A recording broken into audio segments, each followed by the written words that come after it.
verses 19 to 31. Yeah, I have to take off my glasses to see when I read. Luke chapter 16, 19 to 31. One of these days, it will be you. This is the story of the rich man and Lazarus, and it's probably lesser known parable that lesser known parable of Jesus. Even though Lazarus is a name that we are familiar with, but there was a rich man who was dressed in purple and fine linen, and who feasted sumptuously every day.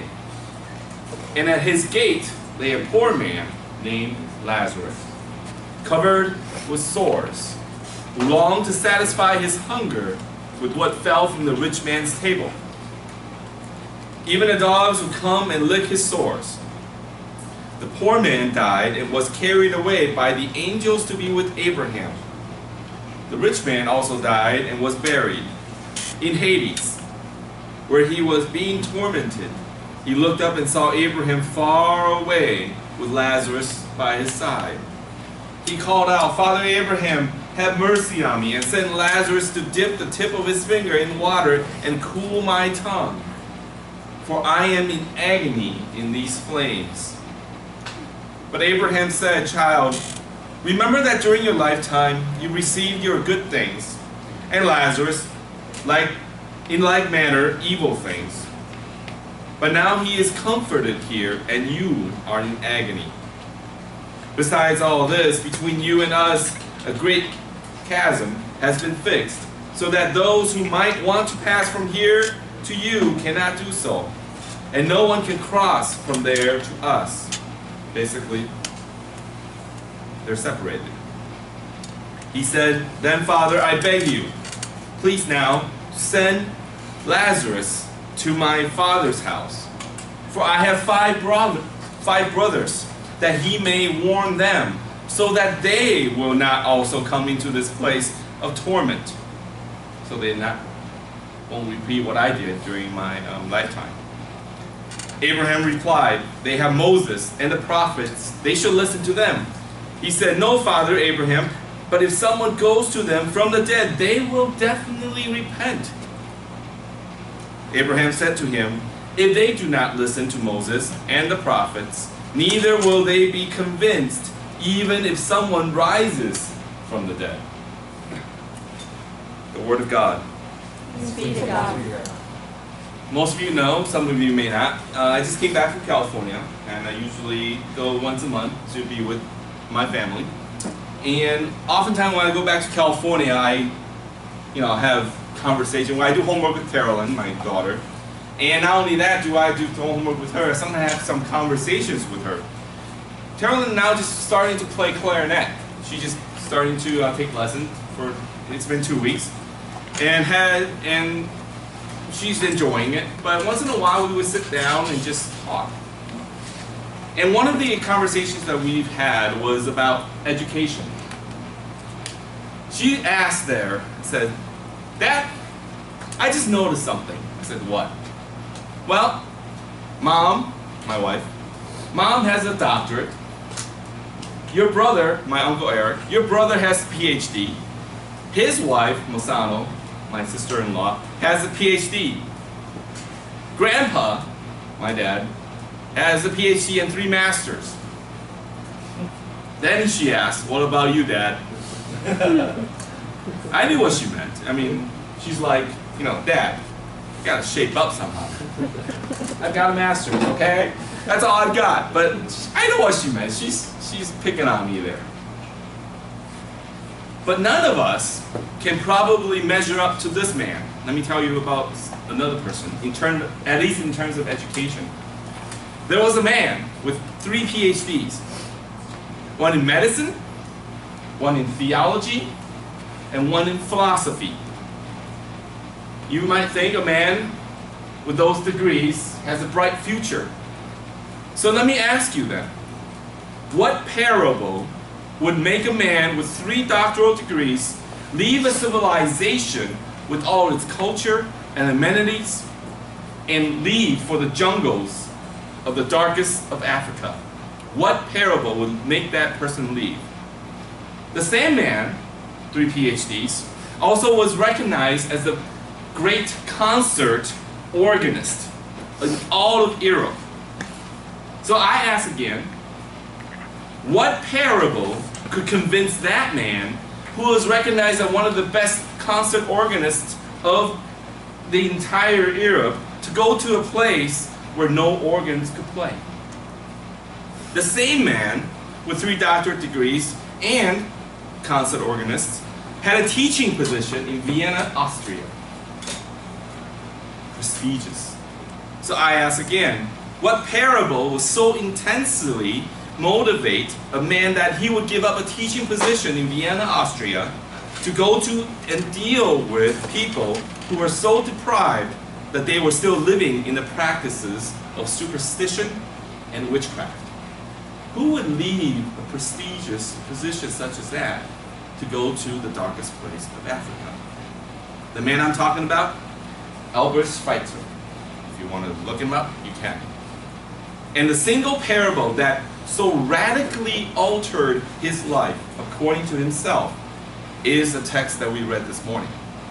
It was the parable of the rich man and Lazarus.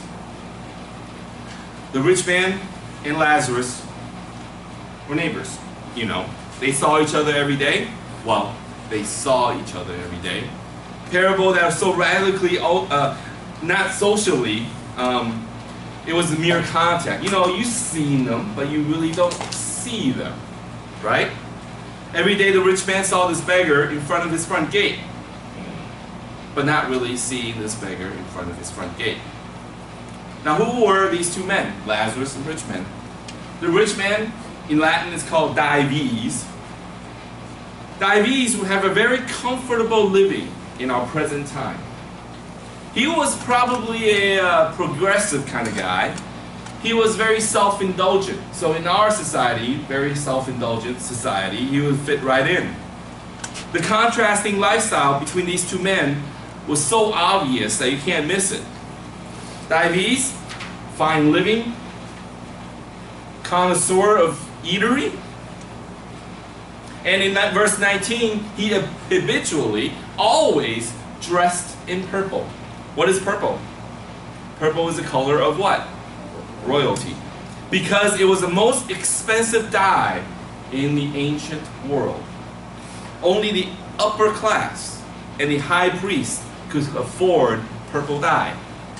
We're also told that his undergarments were made of fine linen.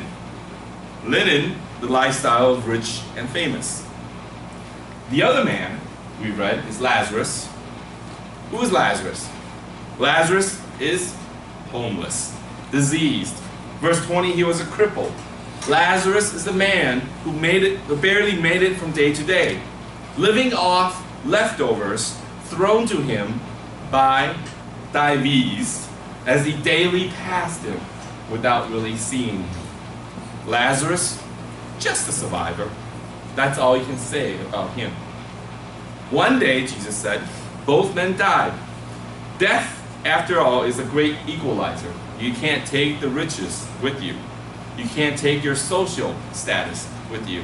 You can't take your color, your background, your standing in the community with you.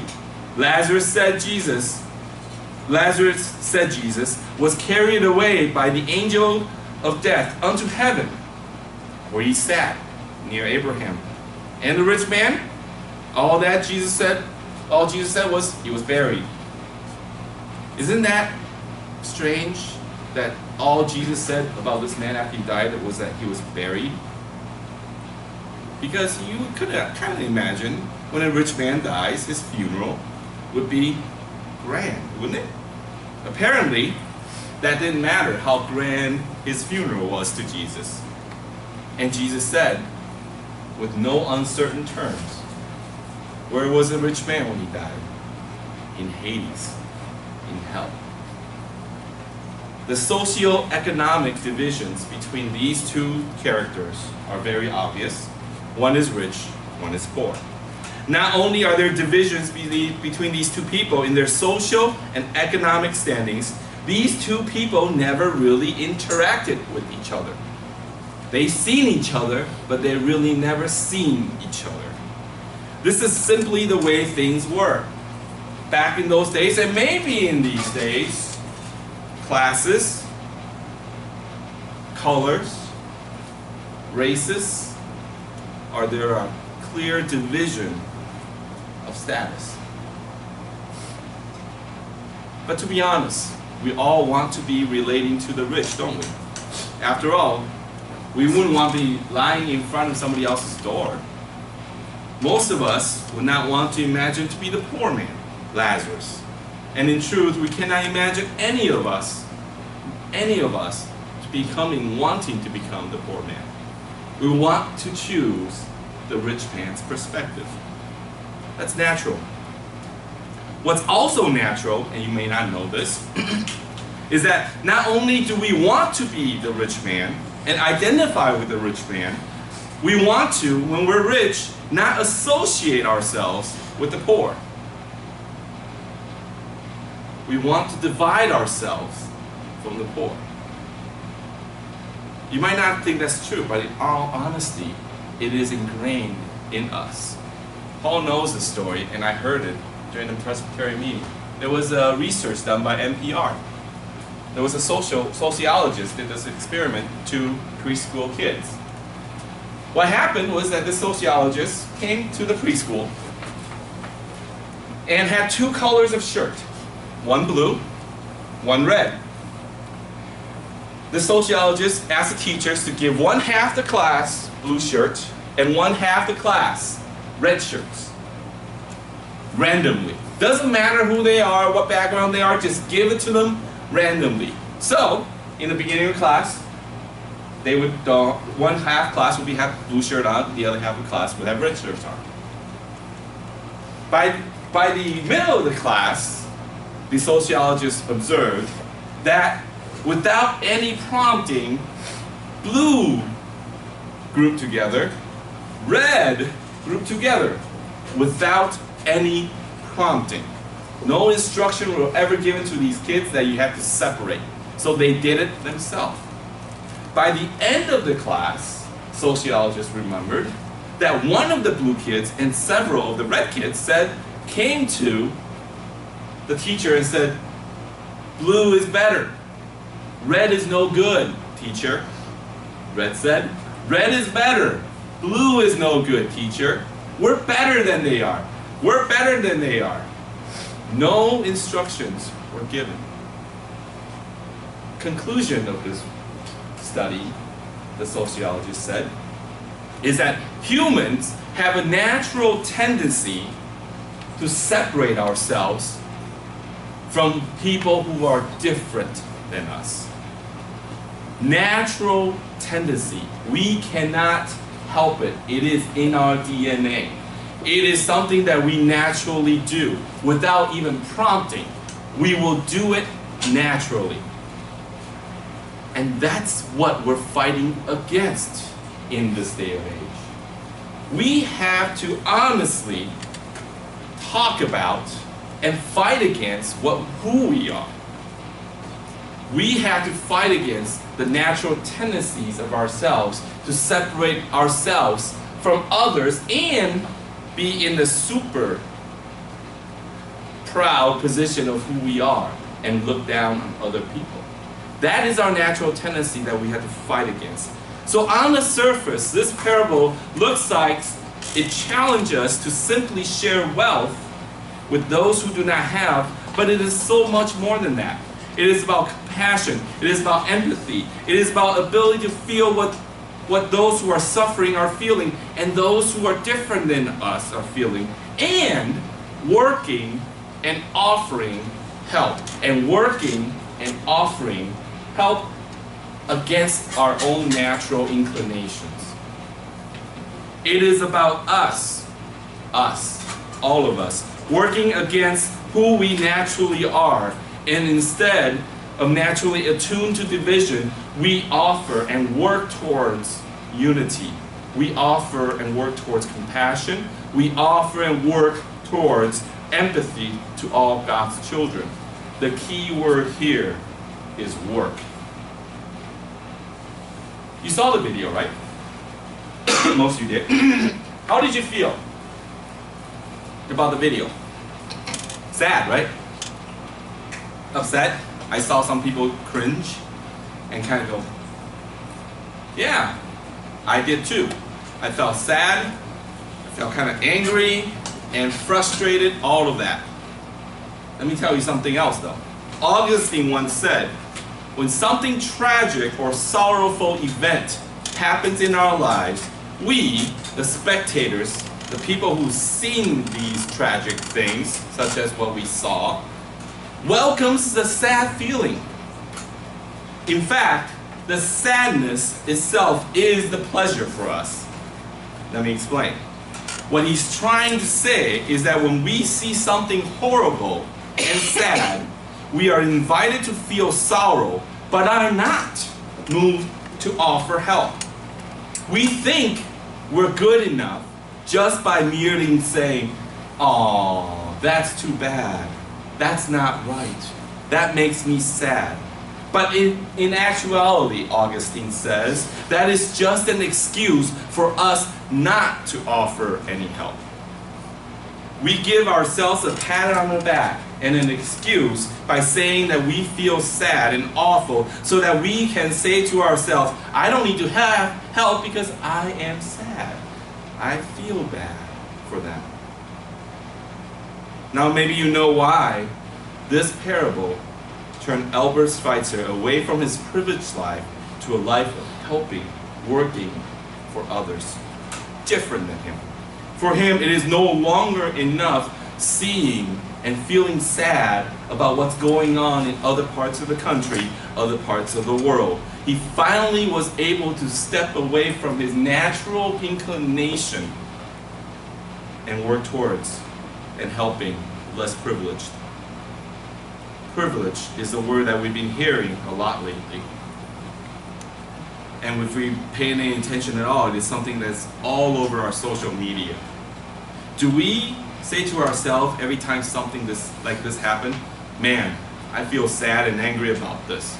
And then the next thing, we flip it over, click on the next link, and turn away satisfied because we've already felt sad and awful about it? The question is, what are we going to do about it? What is our response?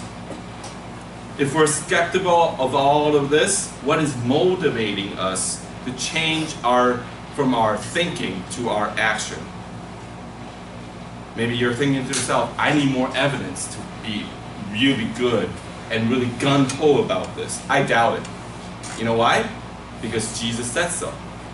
Because Jesus thinks, no matter what kind of evidence you see, even more evidence, it will not convince you.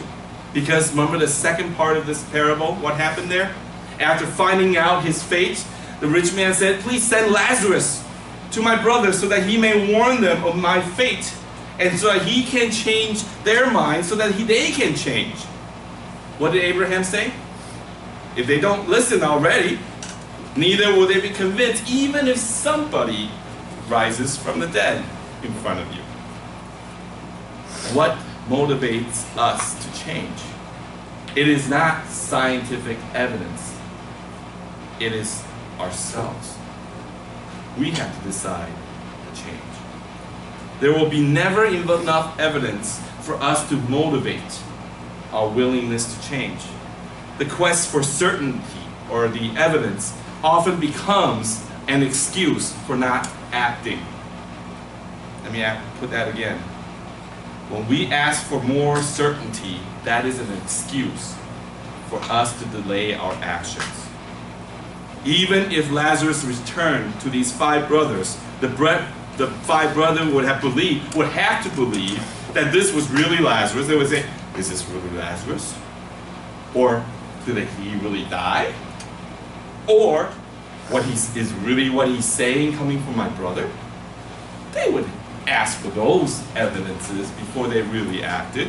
Even if Lazarus returned to see his brother, the brother themselves would find a new excuse, a new pursuit of evidence to not act.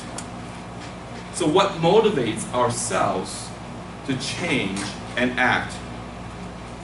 Only ourselves deciding what we're going to do something about it.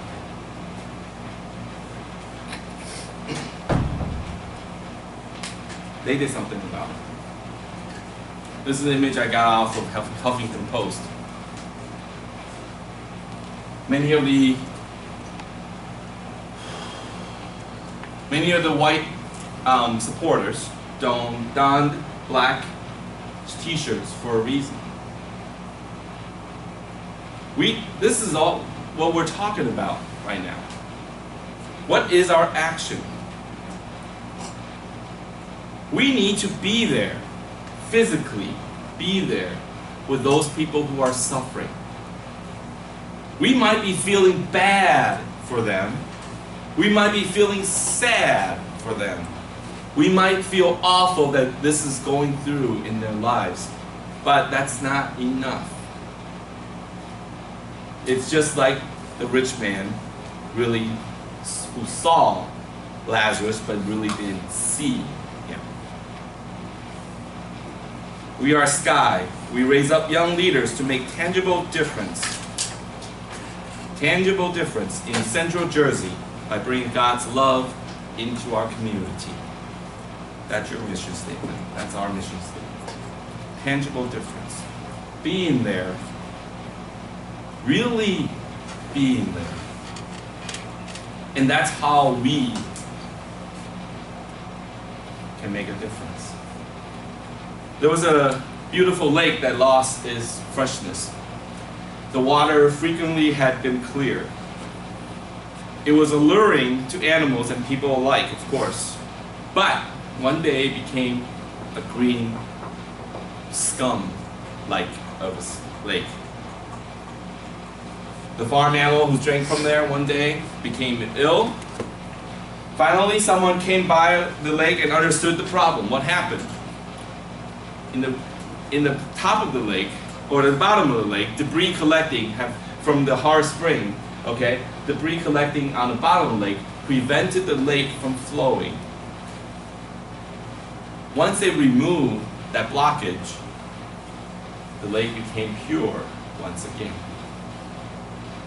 Doesn't that same principle apply to you and me as human beings? The blessing that God has given us, the privilege that God has given us, even if we're just 3/4, the privilege that God has given us, if it stays right here without flowing out, one day it will stink, just like the lake. The only way that blessing that we have coming from God stays fresh and stays pure if it continues to flow down into us, but also through us to other people. My brothers and sisters, you hear a lot already. In the beginning, I said, I'm sorry that happens to you. But you know, simply feeling sad, feeling bad, is not really enough. People are getting hurt. People are getting killed. People are being oppressed. We have what they need as well. It's the love of God. But at the same time, just like that sister-in-law did, we also have a certain amount of privilege in our lives that we can make a difference with our being there and with our actions. Only if you want to. No one else can convince you. Not even if somebody raises from the dead. Let's pray. God, we may